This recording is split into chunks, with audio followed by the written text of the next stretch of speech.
everyone, I'm Dr. Z. I'm a clinical psychologist specializing in transgender care. Welcome to my channel. Welcome to another Q&A. These are the Monday specialist Q&As where I answer your direct and specific questions. So if you have a specific question that is within your situation, please feel free to leave it below in the comment section or email directly to my email. My email is in the info part of my YouTube bio. And I will go ahead and answer that question for you on the Q&A. Now, as always, the question cannot be diagnostic in nature, but as long as it can be generalized, I can go ahead and answer that. Keep in mind that I select questions from the folder based on how they came to me, with the first ones comes on the top. Randomly select 6 or 5 questions to answer each week. As always, I block out individual information to remain your privacy. There is also going to be a timestamp below on each topic so that we can jump around depending on which particular question is of interest to you. And let's get started. Also, keep in mind that if you have posted a question in the comment below or email it to me, you know that I'm going to answer your question because I have responded to you by letting you know that it's a great question and I will do it in Q&A. So let's get started. I have 6 great questions for today, and I just can't wait to dive into them, and they're all very interesting. First question. So I may have a unique problem in time. Wife had a double mastectomy due to cancer. I'm really sorry to hear about your wife. I hope that your wife is okay. Has had reconstructive surgery. I started estrogen again 2 weeks ago. So when I started growing breast, I'm not sure how wife will accept this aspect. Any words of wisdom? Wife does not support me in transition for being trans female, so any wisdom would be greatly appreciated. So, conundrum for you. Here's what I gotta say. You already know that your wife is not going to support you in your gender transition. So it sounds like already she's going to, I'm assuming your wife goes by she, immediately your wife already is going to have resistance toward you. Already she's going to have resistance toward what you're going through, and resistance to any kind of changes as a result of hormones or otherwise, because your wife is not supportive of your gender transition. I know that you're trying to be mindful and you're trying to be sensitive because your wife just had double mastectomy due to breast cancer and may still be dealing with the loss of breasts for her, and it can be very challenging time for her. And so you want to be mindful and sensitive with your own breast growth because it may trigger her. Here's what I have to say. Her triggers are for her to deal with. It's if she's going to get triggered because you're growing breasts and because she had hers removed, that trigger should be an indication that she has some healing work to do, that she has some internal work to do for herself. She's going to get triggered no matter what, whether she's going to see other individuals with breasts, whether she's going to go, for example, in a dressing room in gym and see other women with breasts. The trigger is going to happen. What is she going to do? She's going to get angry and lash out at those women? No, of course not. So those triggers are something for her to work on. I always encourage all of you to not take on other people's feelings and other people's responsibility toward their own feelings. It's good that you're being mindful, and the best way to be mindful is to inform your wives that this might be happening, inform her this might be difficult for her to witness, and open up space for her to talk about this.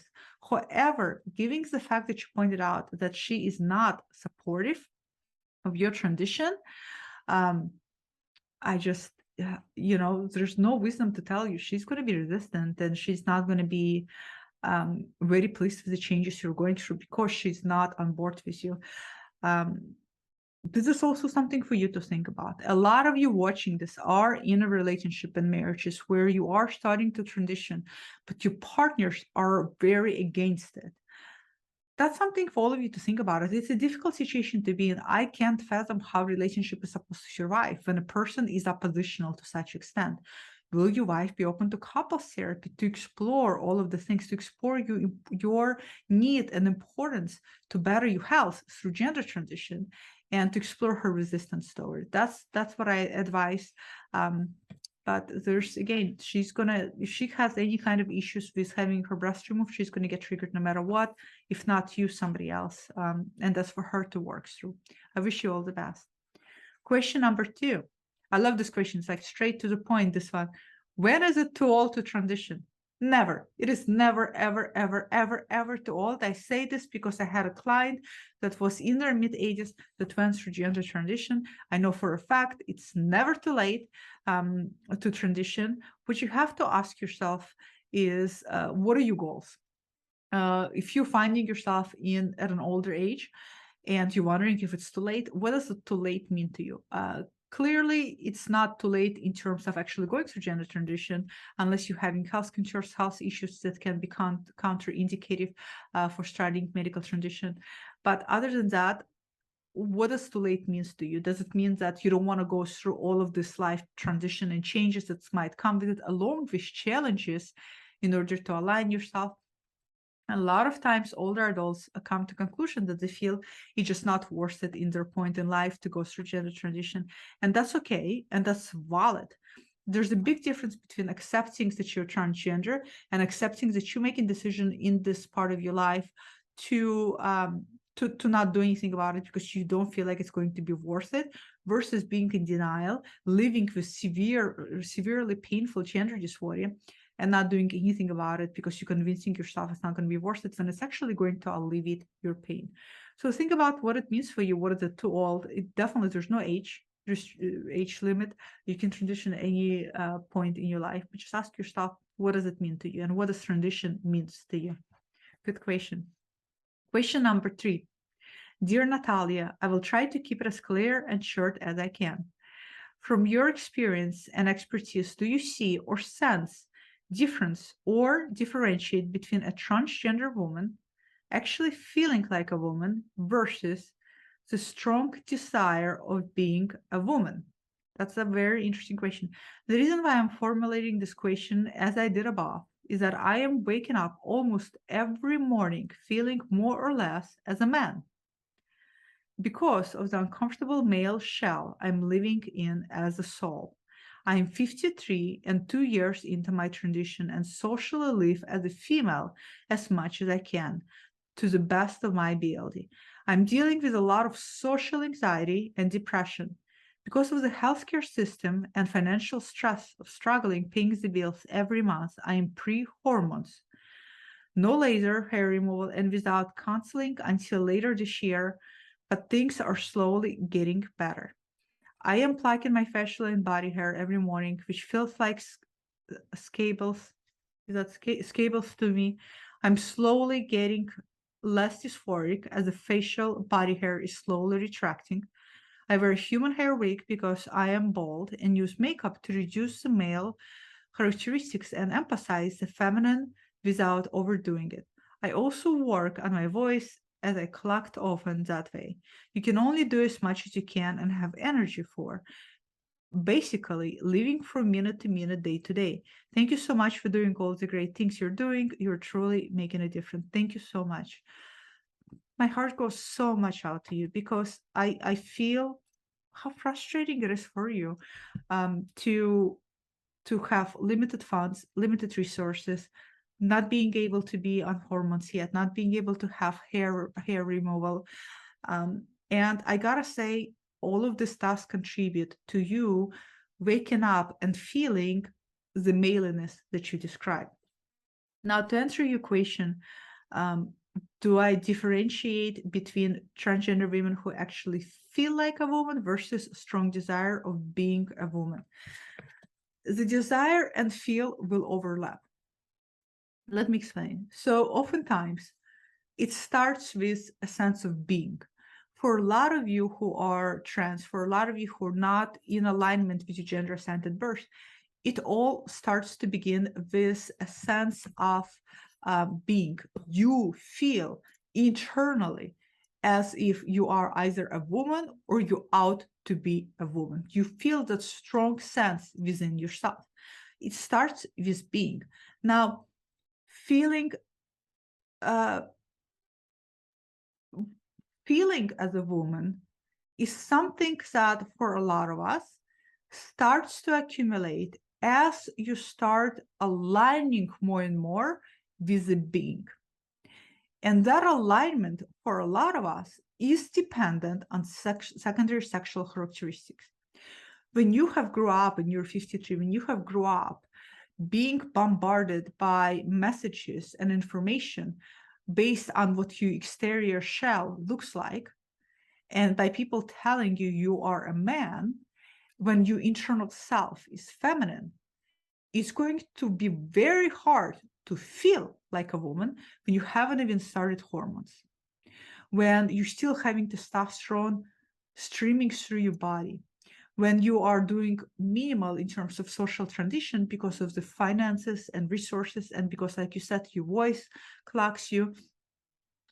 Maybe sometimes you also get misgendered for other reasons, which all are going to almost create a contrast between how you feel on being and how the world sees you. All of that is going to impact how you actually feel about yourself. This is very common. Most of the trans people, I'm going to speak about transgender women specifically because you're trans woman, so I'm going to tailor this to your experience. Most of the transgender women don't start feeling like a woman until later into their transition.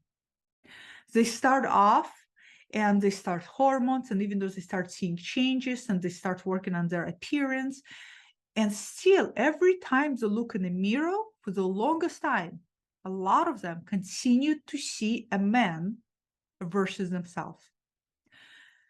Every time they have a sexual arousal and they look down at their erection, it's going to be a reminder that I'm a woman and this body organ doesn't belong to me. Dysphoria, in other words, is going to create these feelings that are going to rob you from feeling the way you ought to feel. So this is very, very common.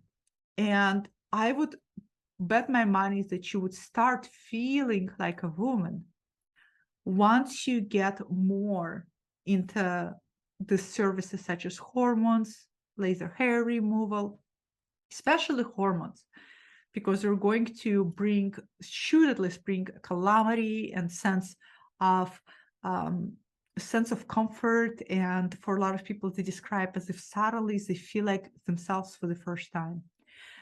Really encourage for you to try to get on hormones. I know you're pre-hormones because of the financial reasons. See if there's any ways that could be feasible. That should be the first step for you, but very, very common. And this can last a while. I know you mentioned that you're 2 years into transition socially, but keep in mind, expressing ourselves in how we actually see ourselves on the inside through the clothing and makeup and hair can only go so far. It's internal sense of feeling, which oftentimes is what hormones really provide. But keep in mind, for a lot of trans women, it takes a while. And a lot of people who are watching this can comment below, let you know that they didn't immediately feel like a woman. They knew they're one, but to feel takes a while. And the older you are, the longer it may take for you to feel like a woman, because you have to bypass, your brain almost has to bypass and move aside the experiences of feeling like a man before you can start feeling like a woman. Very common. Don't be hard on yourself. You are doing the best you can. The most important thing, in my opinion, right now for you is question: is everything you're doing, is it actually helping you to feel some sense of peace? Is it helping, even if it's a little bit, is it helping you to feel more sense of congruency? And if it does, then it sounds like you're on the right path, and the feeling is going to come. It always does. But for a lot of people, it can take time, and that's okay. And it doesn't mean that you're not a woman. It just means that that feeling is still blocked, and it takes time to unblock that. So I wish you all the best. Great question. I really sympathize very much with your situation. I'm sorry to hear that. Question number 4. Hello, Dr. Z. I didn't know if this is the right place to ask a question, but I'm hoping it will be okay. This question is also slightly explicit in nature, so I will try to use emergencies. Great, I love explicit questions. I am male to female young adult who have Male to female. Okay, sorry, I'm like, my brain had a brain fart. When everybody writes MTF or FTM, it takes me a while, like, oh, okay, so we're talking about feminine. Young adults who have had lifelong dysphoria. Over the 6 years I've been transitioning, I never considered myself to have genital dysphoria, but I'm starting to think that may not be true. During intimacy, most guys have interacted with me in a way that gave me no dysphoria, and I was happy with it. However, I've run into a few guys who seem to view that part of my body as male. So we're talking about your genitals, we're talking about specifically penis part of your body. They start viewing that as male, whereas the other individuals you were intimate with didn't treat it in any gender specific way and want me to do with it what men do with it. Okay, I'm assuming penetration. Hopefully that makes sense. I'm trying not to be too explicit. These interactions have given me extreme genital dysphoria, and I've had to leave the situation because I was so uncomfortable. I'm not sure if this counts as dysphoria because it only exists when the guy I'm with wants me to be in the male sexual role and doesn't exist when I'm in the normal female role. I would be very grateful for any insights. What an amazing and really relevant question to so many. Thank you for asking this. Anybody who has explicit questions, just send them my way. I'll find a way to talk about it. So feminine individuals who, trans women who have penis, okay, who for numerous reasons decide not to proceed with genital surgery. Lots of reasons. One, like you said, you don't have any genital dysphoria.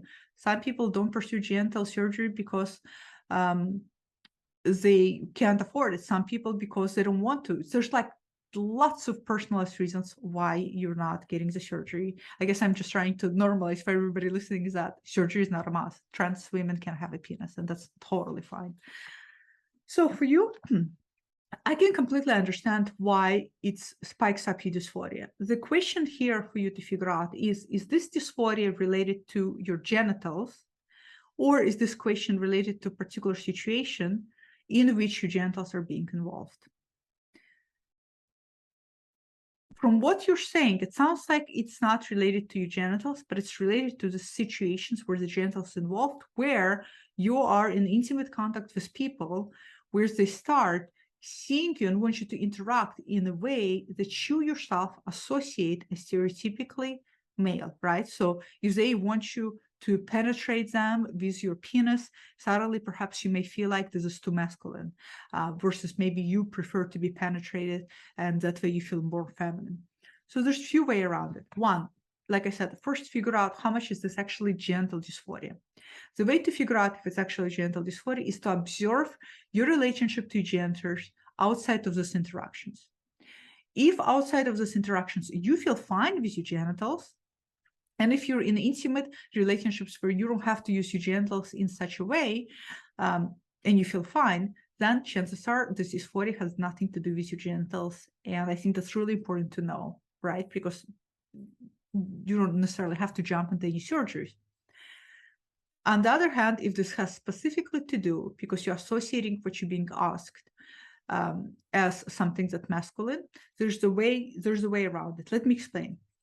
First of all, I really don't want you to be put in a position where you're asked to behave in a particular way that is sexually not appealing to you. If you're not somebody who likes to penetrate anybody with your penis, and if your partner really wants it and you feel very uncomfortable, in my opinion, it's not worth it. It's not even a matter of compromise. There's certain things that we're comfortable with or not comfortable with, and you shouldn't be forced to engage in something that doesn't feel comfortable. If, on the other hand, you do want to please your partner, but by them asking you to penetrate them, you feel that this makes you feel manly and masculine, and therefore you start feeling dysphoria, and it makes you feel very uncomfortable, then there's something potentially to work on there for you. Why is it that you associate penetration to male behavior? Women penetrate all the time. Trans women with penises who penetrate are not necessarily reenacting male behavior. Also, women or non-binary people that don't have a penis that are penetrating with a strap-on are also not engaging in a male masculine behavior. So for you, the way around it is to try to work on where do those associations come from? Why do I associate this to the masculine behavior? Because in reality, it's really not a masculine behavior at all. It's just a sexual behavior. And it's not necessarily gendered. We as humans gender shit out of things, but this is not something that gender. This is just something that you enjoy doing. So that's one way around it. If, however, it's too much and you just can't, and it just makes you very uncomfortable and brings a lot of dysphoria to use your genitals in any shape or form during sex, then I would say try to find partners that are compatible with what sexually appeals to you versus those who spike up your dysphoria. I would say it's, in my opinion, it's not worth having surgery to please anybody. If you ever going to decide on genital surgery, it's to please yourself. It's because you have a need for it. It's because it's something you want, not because you want to make anybody comfortable. I know this is not something you're thinking about because you didn't mention it, but I just wanted to elaborate more on that. So that would be my recommendation for you, but very common to feel no genital dysphoria and then feel genital dysphoria in this type of situations, because again, this is something that like you said, these people want you to be in a male sexual role, and it doesn't make you comfortable. And you don't have to be in that role if that doesn't make you comfortable. Absolutely not. So hopefully that answers your question. Very, very good question. Thank you for posting this. And I wish you all the best. Question number 5. Yes, number 5. Good afternoon. First of all, I want to thank you for everything to help people like myself. You are very, very welcome. My pleasure. I've been dealing with dysphoria since I was 4. I always knew that something was off, and I would be happier living as the opposite sex. Finally, I'm starting to do at 29. I'm in therapy. I'm about to start hormones, but in the process, I've researched a lot, and I can't help to notice that sometimes my decision feels threatened because the world seems to push me into believing that what I think, sorry, I have letters cut out a little bit, so that's why I'm stumbling. What I think is something crazy, only sexual, and that I am a delusional person, which even though I don't want sometimes makes me feel doubtful and ashamed about my decision. To me, it's important to investigate how can I do it in a way that doesn't hurt me that much? Because sometimes these people make me feel that I'm about to ruin my life, even though I don't believe it, but the social pressure is incredibly strong. So this is very, very good question. Let me just, and you are about to start hormones. Okay, so you're very early, you're in therapy, you say that you have had dysphoria since the age of 4. It's difficult right now. There are a lot of people who are very anti-trans, as we know it. There's a lot of anti-trans legislation because there's so much anti-trans rhetoric out there. A lot of public are who are not fully educated or aware start really believing what they're being told, and as a result, they also start to react. So it can be very difficult. It can be very difficult when also people around you are telling you you're about to make a mistake, something to that drastic extent, because it is scary. At some point, no matter how well you know yourself, if you're constantly listening to others tell you you're going to make a mistake, at some point you're going to start feeling anxiety stemming from that. At some point, you're going to start thinking, is it actually possible? Because as human beings, that's just how our mind tends to operate. What I gotta tell you is this. So you mentioned you've been struggling with dysphoria since you were age 4. That is a long time, from 4 until 29. We're talking about 25 years of struggling with gender dysphoria. That's 2.5 decades. That's a lot of time. I would encourage for you to start asking yourself, what makes you mistrust your own experiences? You have such a long trajectory of living with gender dysphoria, what is it that's making you mistrust yourself and trust what everybody else is saying? How can you start trusting your own inner compass, your own sense of self? Very, very important. Then I would also process, I think you mentioned you already in therapy, process this more with your therapist. Why is it so scary? Why is it holding you back? Unfortunately, well, I don't want to say unfortunately, some of our personalities, some people, they have a personality where they have a need, whether they're conscious of that need or not, they have a need to be more supported by the external before they make decisions forward. And it's very difficult for them to make decisions forward when they feel such opposition and pushback. Take small steps. If you're considering hormones, can you start a very low dose of hormones and just see how you feel? Try to get yourself back on track towards yourself and feeling of your own experience towards your gender. That may require for you to draw a line, to set boundaries around people who are constantly telling you you're going to make a mistake. How can you minimize their voices, and how you can elevate the voices of support, and especially elevate the voice of your therapist, who is going to be an objective person that is going to help you figure out your fears. Start taking small steps. Like I said, if you already learned all the pros and cons of the hormones, make a column, draw a column, pros and all the cons of taking hormones. Ask yourself, am I okay with all the changes of the hormones? And I'm okay if I'm going to have all of these cons with the hormones? Am I okay if down the line, ask yourself the scary question. You know, when people say you're going to make mistake, ask yourself, if down the line my gender identity is going to change, am I going to be okay that I made a decision to move forward? If the answer is yes, start low dose of hormones. And again, see how you feel, assess how you feel. What does it tell you? What does your body tell you? People who usually are so afraid of making a mistake and to move forward because everybody's telling them they're going to ruin their life are people who have drifted a little bit far away from their own core self, in a sense of their own self-assertiveness. And that can happen to a lot of us, and you're not the only one to whom it happened to. So try to drift back to yourself. Trust yourself. You're 29. You've been struggling with this since age 4. You're not 12 years old. You're not, you're, in other words, you have lived a life.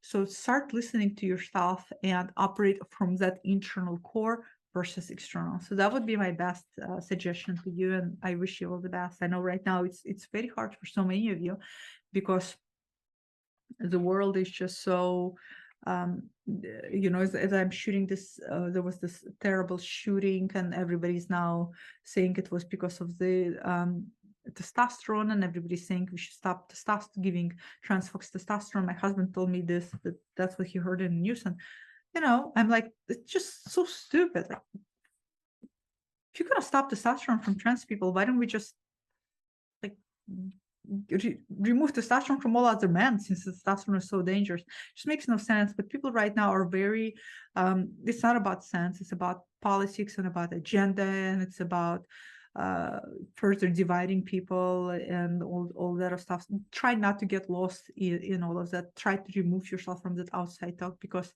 otherwise you're really going to drift even further away from yourself. Good question. Last question for today.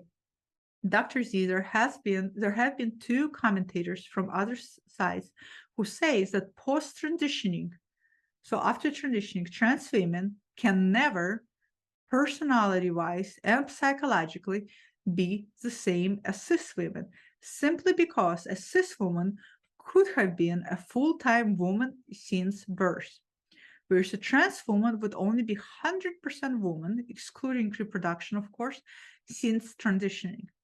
In other words, a trans woman would still have male traits, which critics of transitioning blow out of all proportion. What are your thoughts, Dr. Z?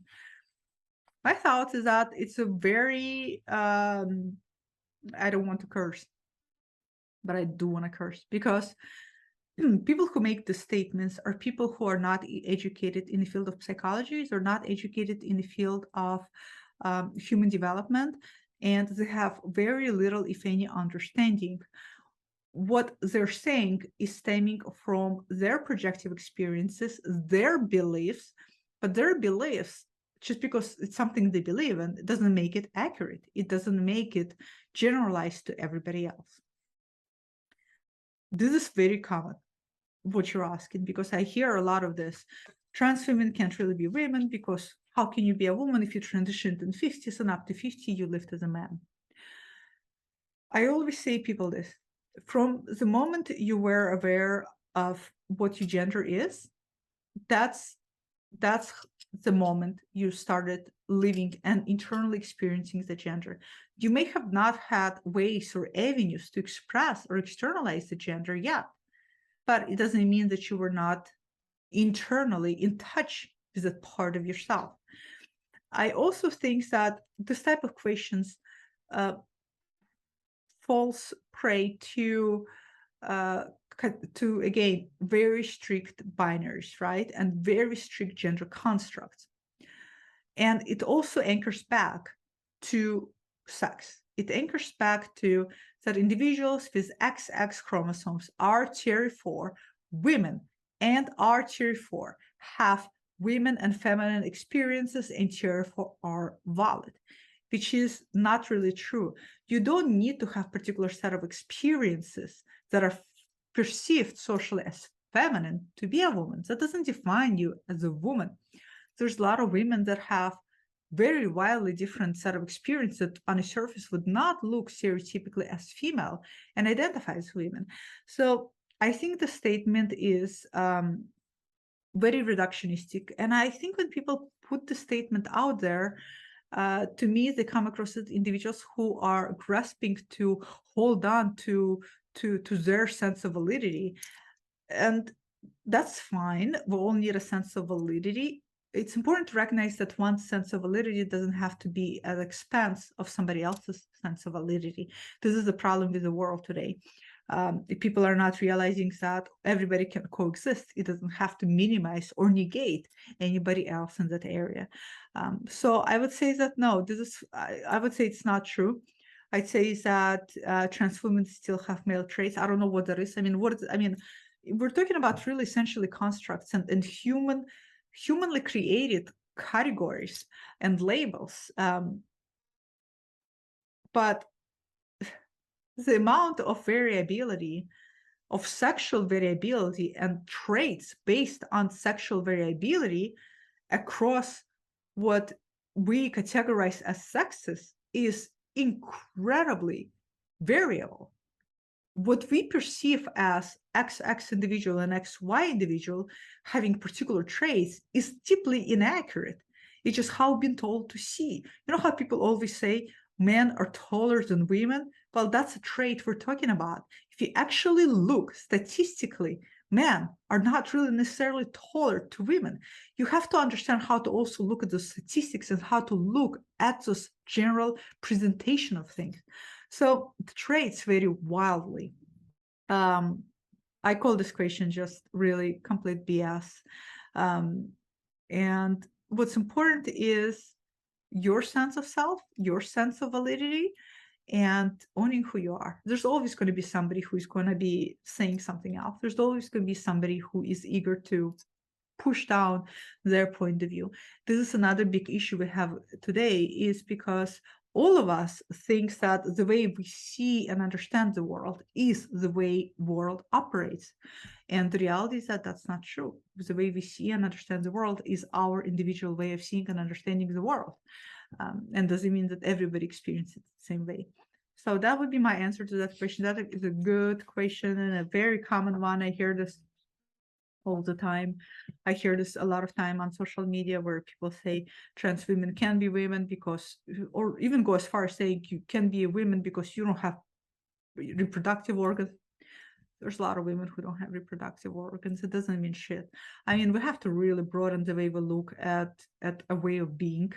And as we continue, if we continue to look at the way of being through the lens of if only, we're going to continue to reduce human beings to if only category, and we're much more than that. Great questions. Love answering all of your questions. If you have a question again specific to me, comment below, leave the question. If you had If any of these questions that you heard, you have feedback for these individuals, you want to share something, comment below, share. This is really becoming a space of such a great community where everybody's learning from each other. Everybody has to offer each other so much of their experience and knowledge and depth. Comment below, share, and I will see you all next time. Bye.